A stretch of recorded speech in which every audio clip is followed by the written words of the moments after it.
The Sandy and Toddcast is a Mindgarden Media podcast in association with Screw You, Todd Productions. Broadcasting from two very different yet magical places not found on any map. Get ready to discuss the strange, weird, ghostly, crazy, spooky, and odd things that take place around us each and every day. All while having a little bit of fun. This is the Sandy and Toddcast. Welcome once again to the Sandy and Toddcast. She is Sandy. And he is Todd. And we are back with another episode in season 12. Is that correct? 12, yes. You know, with summertime, it's easy to kind of, we're lapsing a little bit here and there. We're taking a couple weeks off in between, but we're still here. And I have to say, I really appreciate that last week you replayed some great content with your mom. Well, you know what happened? So after my mom passed, we were making, and of course, I was really the in charge of everything. Yeah, I was in charge of everything, and so not really executor, but you know what I mean. Yep. And so the proxy. So I had to make all the arrangements, and luckily I had my uncle there with me, and he helped me through the process. But I had to make all the arrangements and everything, and we wanted some keepsake urns. She was cremated, and we wanted some keepsakes. So I was trying to coordinate all of that because there's 6 children, and everybody wanted stuff. And so I was coordinating that, and it was so much. And so at one point, when we had her service, we had a graveside, just a very casual graveside service for her. And at the service, I put together 2 big boards of pictures of my mom. And I asked all my brothers and sisters for pictures and stuff. And then I got thinking, you know, I have so much audio of my mother. You had played for me when she said, what was she singing? Sweet Caroline, yep. She sang Sweet Caroline to you, and she was a horrible singer, and so that was kind of the running joke about it. And I have so much audio from when she was on the show and when she was on my morning show that I did. She was NASCAR Nana, love being famous. And so I had all of this stuff, and I thought, wouldn't it be nice to put together either a CD or a thumb drive to give to each of my siblings with her voice. Yep. And her stuff. So I threw some pictures and stuff. And then at the last second, I thought, you know what? Why don't I replay this? I was listening. I put that episode onto the thumb drive for everybody. And I thought, I really think that, you know, we talked about my mother nonstop for like 2 seasons with this and the whole mafia thing. And she was hilarious on it.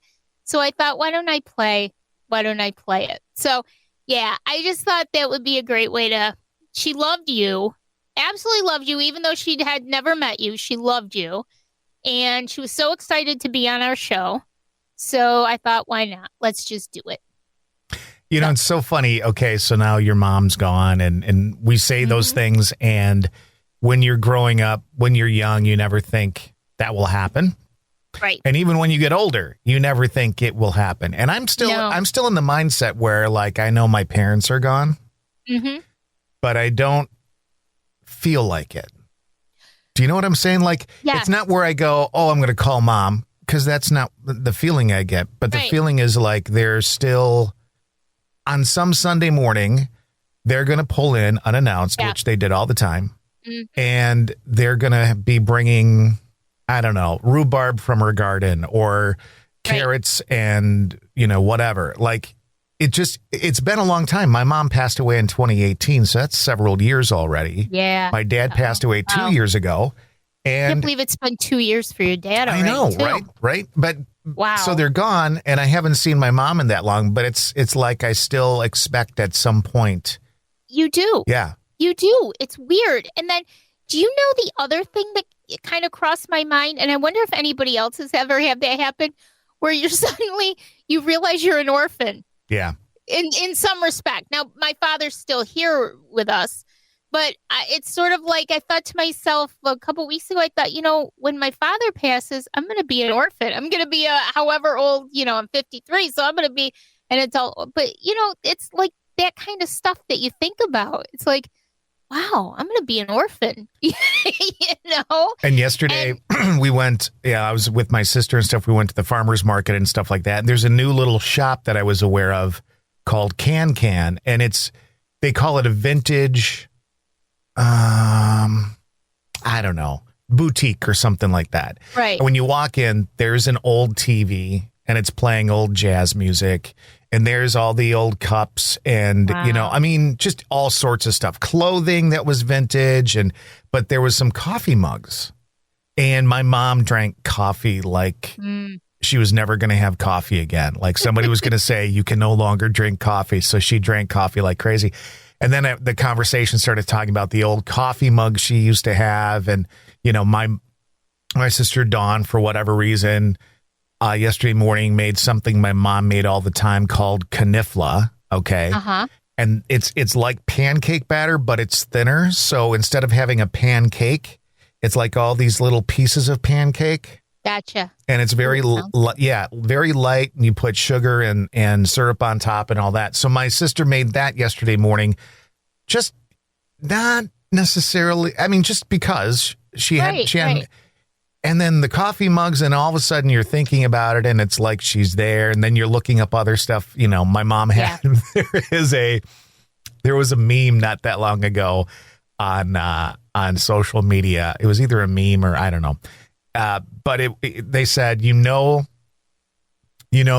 things were snapping in your house when your mom had this colander, and it was a plastic green colander that was a Tupperware colander, right? Oh, God. And it's like, oh my God, that was mom's colander, right? So then you start looking up that and seeing how much they cost now. I mean, that's how they stick around in your life.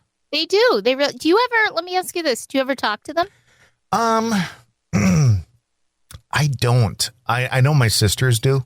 I know they talk a lot with them. Yeah.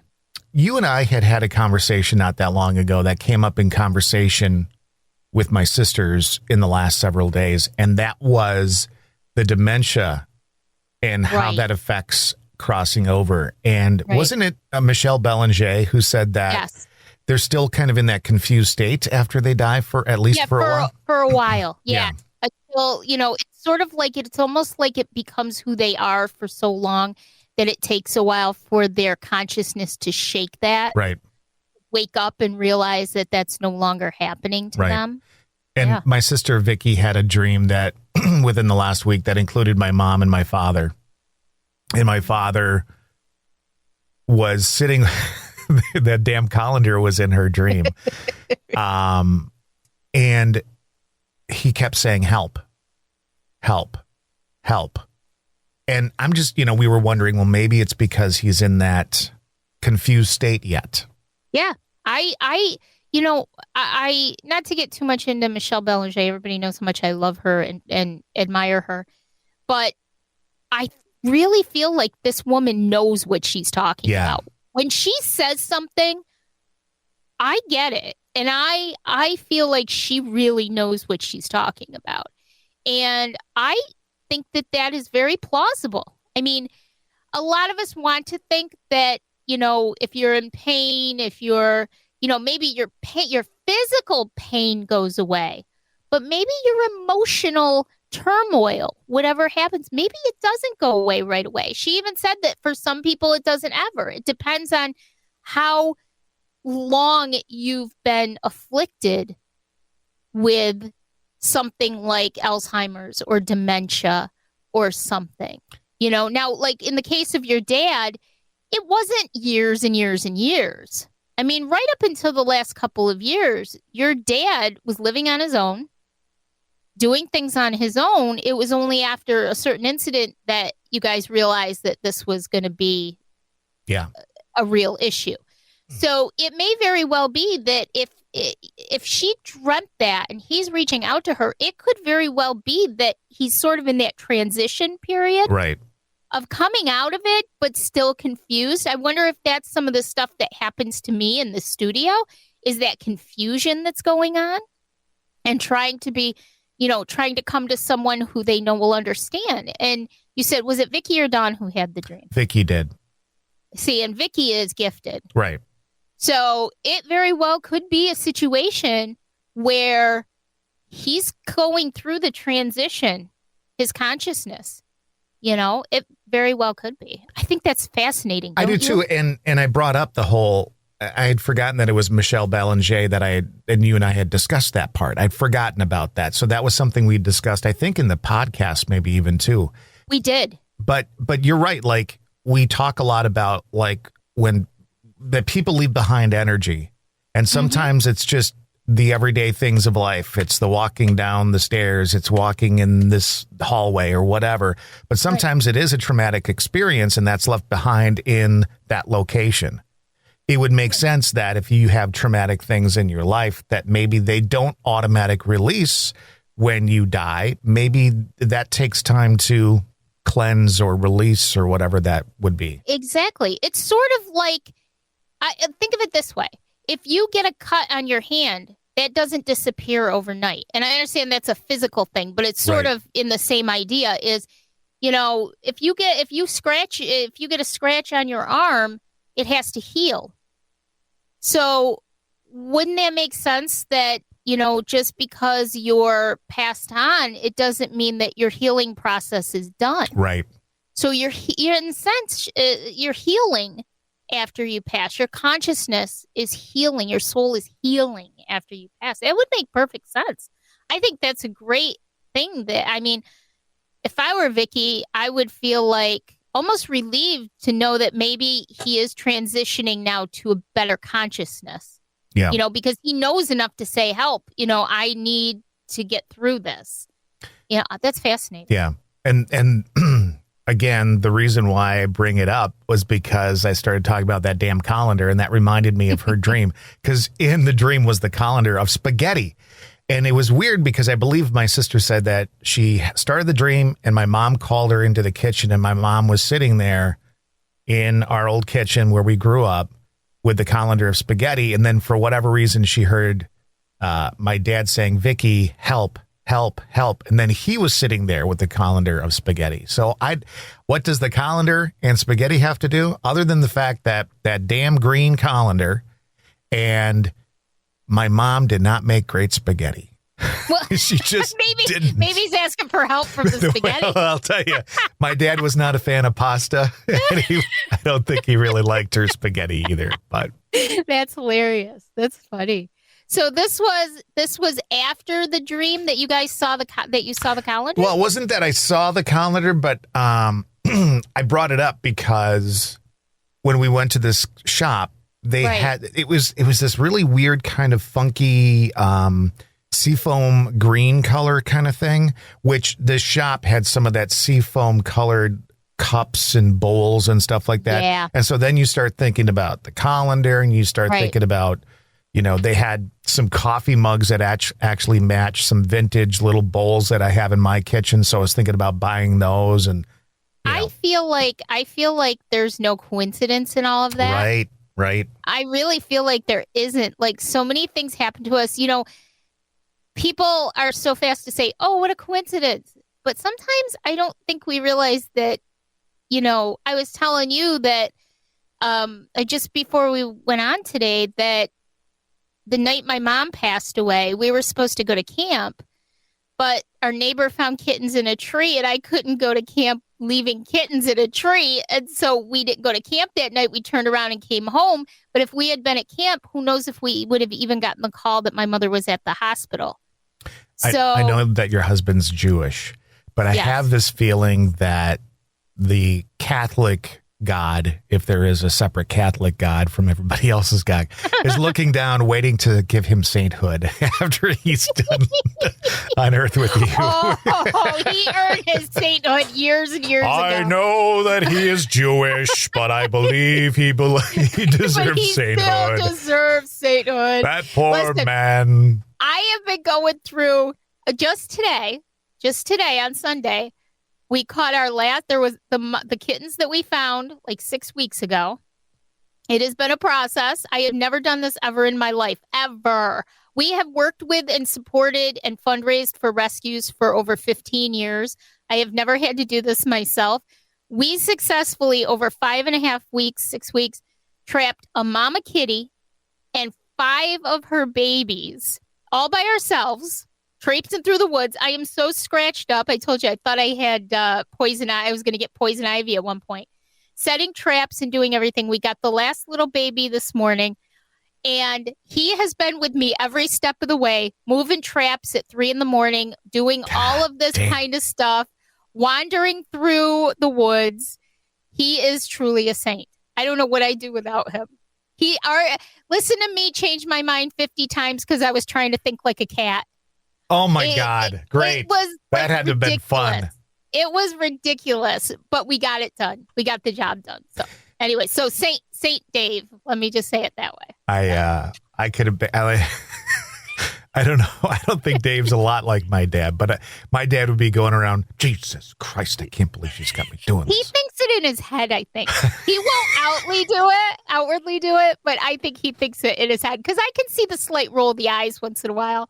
So he's just being good to me. He treats me like gold. So that man has lived in purgatory. I put him through so much. You have no idea. Not in a mean way. I just have it. I'm like, my mother and I used to laugh and say we were like Lucy and Ethel because we're always getting into something. We always have some kind of a scheme or a caper of doing something. And so he's put up with that for 22 years now. So God bless him.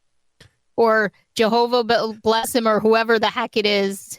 I was just thinking about that the other day, not to get off topic again, but I was just thinking about that the other day. I was like, we call them God, as we meaning Catholics. I don't really consider myself too Catholic anymore. But, there's so many different names for the same being. And it's just amazing. I do believe that there is some higher power. With all my heart, I believe that. There is a higher power. There's something going on beyond who we are. But I have no idea. I don't know. I'll know when my time comes. And this is not to make fun of anybody who has a religion that they believe in or practice, whatever. You know that we're all good with all of that. But there is a great... George Carlin bit about there's a group of people that believes that there's a man in the sky who looks down on them and watches everything they do. And there's 10 rules you cannot blah, blah, blah. And if you do, you're going to go to a very, very bad place and you'll burn in this blah, blah, blah. But he loves you. I know. And he needs money. He goes out of that. Funny. I think that's the best part of it is like, he needs, 15% of your weekly income. No, he doesn't. Yeah. He really doesn't. I'm telling you that. I just love that you could, if you could look at this stuff, like here's the thing, you can believe whatever you want to believe. Sure. But if you can take a step back and sometimes see the irony or the goofiness of your belief system, right. And maybe chuckle a little bit or see some reasoning behind it. That's what life is really all about, isn't it? Taking a step back and really seeing the picture. I agree. I think that,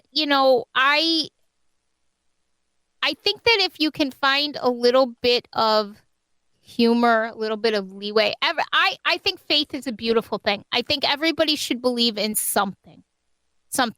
I don't, whether organized religion is or is not your thing, doesn't matter. If you have faith in something, I think it's a wonderful, wonderful thing.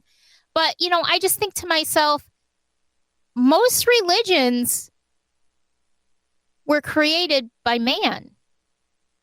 You know what I'm saying? Like, we created religions around our own experiences thousands upon thousands upon thousands of years ago.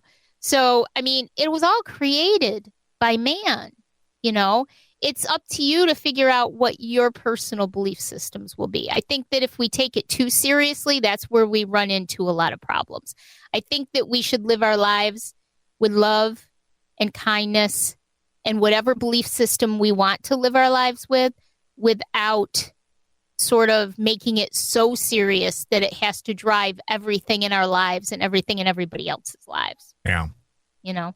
So hang on, I got to let Spike out because Dave just got home from dropping off the last kitten. Oh, my God. St. Dave has arrived. St. Dave is back. Oh, hang on. Goodness. All right. It wouldn't be the Sandy and Toddcast without a break to let Spike out of the room. And now she's back. What were you telling everybody? I just said it wouldn't be a Sandy and Toddcast if Sandy didn't have to leave Spike out of the room. Yeah, exactly. We don't mess around here. We don't edit. That's right. There's no editing going on during this podcast. And more than likely we should be, but we don't. So fuck it. Because fuck it. Why not? But anyways, I thought that was just a great conversation. But let's, along that kind of line, every once in a while, I talk with some of our listeners, some of our friends and listeners and followers, and they'll ask some questions. I get a lot of questions about energy and spirits and what I think about things. And so one thing came up a while back. A question, and I think next week we'll do a couple of questions too that I got. But one thing came up was asking about spirits. And if you have more than one spirit in a location, intelligent spirits, do they know each other, about each other necessarily? I thought that was a fantastic question. Have you ever come across anything like that? Across with a what? It's more than one spirit? More than one spirit actually being able to interact or know about each other. I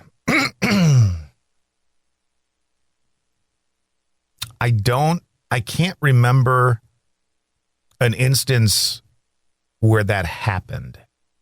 And what do you think about it, though? Do you think that's possible? Oh, absolutely. I do. I think that there could be locations with, obviously, I believe there can be locations with more than one energy. Mm-hmm. And I think that it's a crapshoot to know whether or not those energies mingle, if they, or if they have no idea, you know? Right. Right. I thought that was very interesting. And I agree with you. I have had a couple of occasions where I've had both. And you have to kind of think about it like this. A location is not just a place where one person or one spirit. I mean, a lot of locations, you've got layers, right? You've got the land itself. Then you've got all the history of the land. Then you have layers where you've got maybe a building on top of it, and there could have been someone there.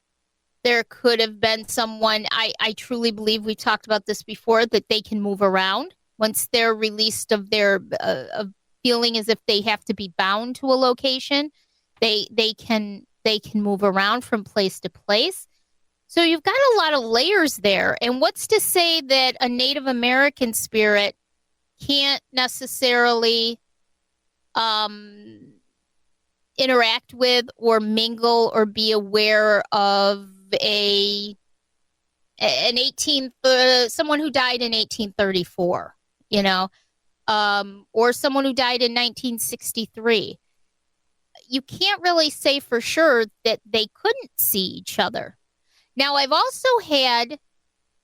had one investigation. This was about a year or so ago. And it was the place that we did. Remember the footsteps that I played? Yeah. The really loud footsteps. We're not sure if those are EVP or auditory because we weren't in the room. Right.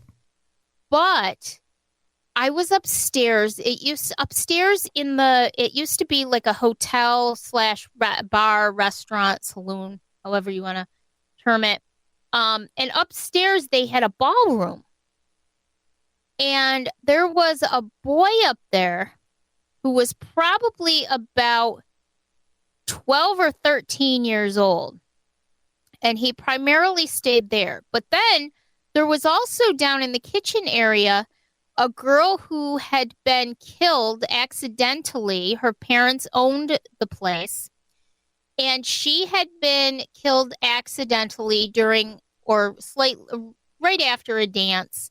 One of the people who worked there had a gun in there, and this is documented. This is actually true. I pulled up the news story.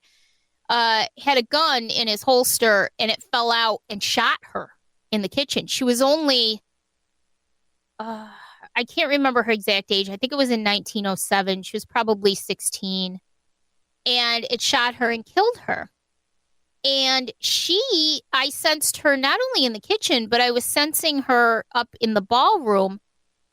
And it was really strange, but I could feel as if their energies were coming close, but they were not even interacting. Like there was no mixture of energy. And so that kind of led me to the idea that it's also possible that they may not know about each other. Right. They may be aware of each other. Now, she was intelligent because I actually had a K2 conversation with her in the kitchen at the end of the night. I think he was intelligent too, because when I would move towards him, he would move away.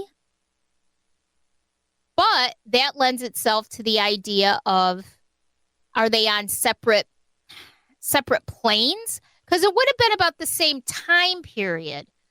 But are they on separate planes? That lends that question. That brings that question out. Think about this. I mean, even in our own lives, like we go about our thing and there are people around us all the time. Mm-hmm. Just think about going to a grocery store and you're in the produce section, and let's say there's 5 or 6 other people in there. Next time you go in, the problem is you can't really be conscious about what you're doing, but I was in the store yesterday. I can't tell you what one person in that store looked like. Right. Because I was in my mindset. I was going through my list of things that I had to get. I was dealing with what I needed to deal with.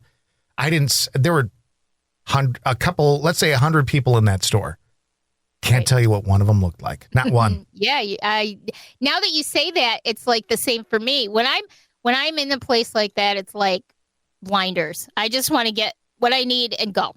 I'm not paying attention. So maybe in the afterlife, it's much like that. Yeah. If the energy that's there was not created or left behind because of 2 people, maybe you're just there doing your thing. Like how many times? Great idea. I don't know. You can be intelligent and not interact with anyone else. Correct. Right. So there's a lot of unintelligent people who interact way too much with other people. Who shouldn't be interacting with anyone. But yeah, I think you're onto something there. I mean, if you think about it, it's like you have your own agenda. You're there for one reason only. The investigation we did in Saranac Lake beginning of April was the same kind of idea. There were tons of intelligent spirits in this old Kira cottage we were in. Tons. I was picking up left and right. But there were main ones that were highly intelligent, but never really came together. I could never really put them in the same place at the same time. Their stories were different. Everything was different about them, but they were intelligent. Now, did they know of each other? Possibly. But if you have your own agenda, like one woman that I picked up on, I felt like I could see her in my mind. I could see exactly what she looked like, and I could see the path she would take. She would take the same path, but it was intelligently because she was searching for someone who was in that home. And all of this, believe it or not, all of this got validated to me when I spoke to the homeowner after the thing. But I don't think she interacted with anyone else. Did she know they were there? I'm not sure. Did she care if they were there? Probably not, because she only had this person she was searching for. Right. So you can't really ever come up with a definite yes or a definite no, but there are so many possibilities of what could it be. I'm not willing to say definitely not. This isn't possible. in my experience, I've kind of come across both. Yeah. So I just thought that was a great question. And then one other thing I wanted to bring up before we get to the really quick final one we wanted to talk about is that on the Ryan Buell, I've been watching the Ryan Buell webinars, and he did a very basic 5-part series of the basically Ghost Hunting 101, which obviously I'm a little beyond Ghost Hunting 101. Right. But it's always interesting to me to hear other people's perspectives, other people's thoughts on something. And a couple of weeks ago, he did one part of his webinar, and he talked about the law of attraction. And basically, that means that if you are a certain type of person, or they had a case one time where the mother lost her son. And, the mother lost her son, and her other son was getting visited by this, don't shoot me if I don't get this 100% right, but basically there was a young man who used to live in that house who committed suicide. And he was drawn to her son because of the fact that he was basically of the situation. And he talked about the law of attraction and that spirits can be drawn to certain people for certain reasons. And so sometimes people say that they feel like they're haunted. And it could actually be this law of attraction. And I thought that made absolute sense. And one of the things that really triggered that for me was at that same investigation back in April, I had, a few weeks before the investigation, picked up on this little boy named Jack. And I could picture him in my head, could describe him completely. And he was in this house. And I remember on very rare occasions, we don't do a lot of home investigations, but we do some, and we'll allow the homeowner to be there for part of it, especially if we think they could be a good trigger. And this woman was wonderful because she was very welcoming of the spirits. She wasn't really afraid of them. She just wanted to know who could be there and what was going on. So we had a wonderful interaction, her and I, about everything that was going on. And I was explaining a lot to her, but I said to her, at one point, not knowing what the law of attraction was, never having heard it, I said, there is a little boy here, and I feel like his name is Jack, and she has like 3 girls, 2 or 3 girls. They were with their father. And I said, but he's only here because of these girls. He's only here because of these children. He's come back as about a 12-year-old. I said, if you didn't have children in this home, I don't feel like he'd be here. He's attracted here because of your children. And then she told me that the girls call him Jackson, which I was blown away by because I'm like, the name Jack came to me, right? So I had said to her that, I said, if you don't I said, when the girls aren't here, when the girls are visiting their father, do you experience any of the same stuff in that section of the house? And she says, no. So I thought that was very fascinating, hearing that there is something they kind of consider the law of attraction, that spirits are kind of attracted to certain people, certain things, and then of course we set up some boundaries because Jackson was waking the girls up in the middle of the night. We set some boundaries about what to do. But I just thought that was a really interesting thought too. Sort of like the same kind of idea as the Michelle Belanger and what happens to dementia patients after they die. It's just kind of that stuff that's kind of aha moment that you never think about before. And so I was really happy that I was able to put a label on what I experienced. Yeah. So that was really cool. So just a couple of things. We'll talk about a few more next week. We're going to get together and do a few more next week. I had a couple of other questions that were sent to me. But one last thing I want to talk about. Everybody has been with me on this journey when my very close friend Trey passed unexpectedly. I've gotten incredible spirit box sessions. I know that some of the activity that had been going on in the studio was Tremaine. Back in April, Dave and I went down to the Catskills for a few days, and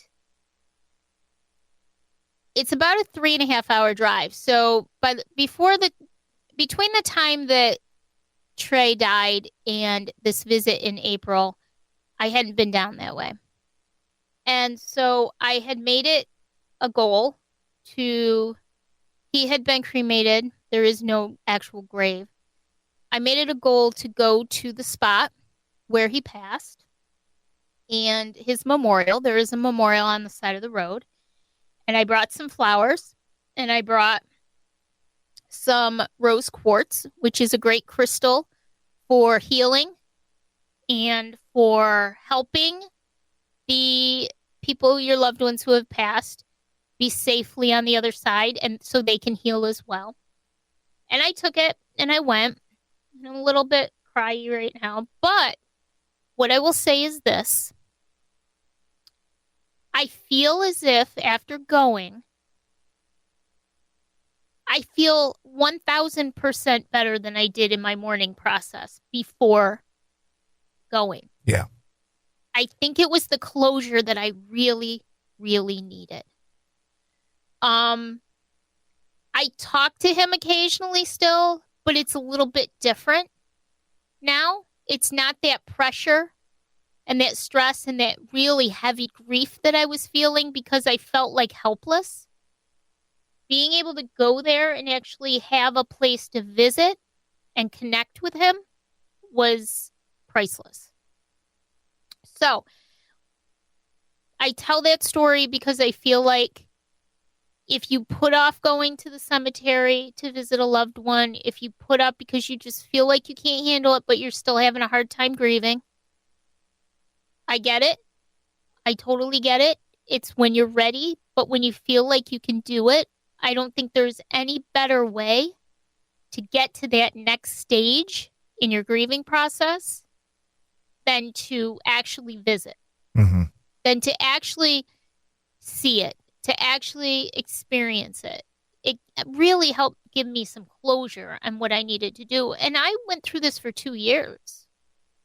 This emotional grief process of losing someone so quickly. And Trey was the first person. I lost my Jack, my best friend Jack, my dog, in 2020. But Trey was the first human being I had lost that I cared very much for since my grandfather in 2001. That's a long time. Yeah. So, just again, I really think it's important that when you can do it, that you do something. And it doesn't have to be a big deal. It can just be going to visit. It can just be taking one of your favorite crystals or your favorite flower and putting it there. It's not saying goodbye. It's just saying, I'm finally accepting this. And I think it's an incredible way to heal. So that's just my parting words on the story. I still think he visits me. I still talk to him. But it's not that same immense scattered grief that I was feeling for so long. That's good. Like it's almost like an acceptance of, okay, it really happened, and now I can start to move on to the next stage. Yeah. You know? Good. So, Good. Yeah. So I thought that was great. And with that, I guess let's wrap it up. All right. We talked a lot about a lot of different things. Yeah, but you know what? Very, very connected. I know. It was like boom, boom, boom, right down the rabbit hole. We just kind of went from one thing to the next. But even like talking to you about like my sisters and my sister making knifla and, you know, then seeing these bowls and the coffee mugs, like I didn't put them all together. I didn't put them together till you said, hey, you know, there's no coincidences, blah, blah, blah. So there you go. Yeah. And I need the recipe for knifla, by the way. Well, you can't have it because it's a family heirloom. I don't want the spaghetti recipe. Oh, no, you do not. Because basically you boil the shit out of your spaghetti till it's kind of overdone. And then you take a jar of spaghetti sauce. And I think she always used Prego. But you fry up some unseasoned hamburger first, and you cut up some onions and you fry those, and then you pour it in. But you can't, I mean, that in itself, probably not that bad, but then you have to use a whole jar of water to get all of it out and pour all the water in so that the spaghetti sauce basically is just, it's Prego water is what it is. Wow. Oh, that sounds so appetizing. So when you put it over the noodles, the spaghetti noodles, all the sauce just runs right through the noodles and sits on the bottom of the plate, and then the meat sits on top. It's just horrible. It's just Did you guys used to eat it? Well, we didn't have a choice. In our house, when Mom cooked something, didn't matter what it was, you either ate it or you sat there till you ate it. Well, I think it's interesting that your dad is saying help and you're also dreaming of spaghetti. Well, I'm just saying. Vicky, there's your point right there. Vicky's going to laugh when she hears this. That probably is what he was saying, help from, I know. Vicky. Because he was probably having a sense of humor. And I don't know if it was a sense of humor. I think he was basically saying, your mom's cooking is not great. In the afterlife. Even in the afterlife. Oh, I wonder what happened to that Tupperware strainer. Oh, my God. The colander. It's probably worth a lot now. I don't know if it is, but I don't still. know. All right. Until our next edition of the show, which will be our last one for this season, thank God. Bye. Bye.